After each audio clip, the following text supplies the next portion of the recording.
Hello and welcome to the latest edition of QTV News. Well, it's been a month of honours at Queen's at a special ceremony in St James's Palace. It was announced the university was one of the winners of the Queen's Anniversary Prizes for Higher and Further Education.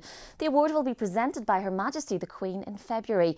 It recognises Queen's University's contribution to the Comprehensive Cancer Services Programme. The partnership with Health and Social Care Services in Northern Ireland has led to improved survival rates for patients. It's an enormous accolade. It's recognised nationally and internationally as one of the top awards. I think for Queen's, it's a recognition of the enormous impact that we have on the community here in Northern Ireland. And all of this goes to ensure that the cancer patients in Northern Ireland are actually getting better treatment as a consequence of Queen's working with its partners in this area.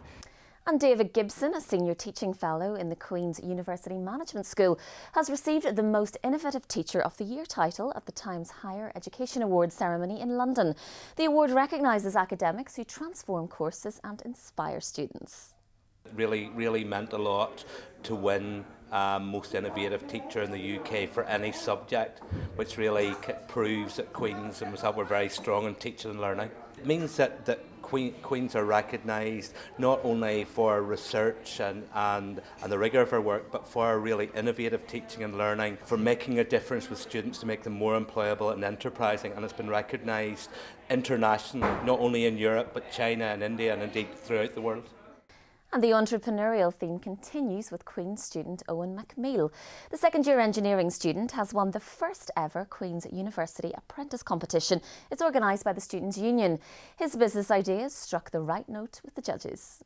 It was an incredible experience. The whole QB Apprentice from day one has been fantastic. The people we met, the experiences, you're totally thrown at the deep end. You're given the task and you kind of left. Here you are, go and do it. I would say every student in Queen's definitely apply. It's definitely one of the best experiences I've ever had, and I'm sure the other candidates would say the same. Queen's scientists continue to make medical breakthroughs on a global scale. A team from the university have worked with scientists worldwide to discover taking regular aspirin halves the risk of developing hereditary cancer. Professor Patrick Morrison led the Northern Ireland part of the study.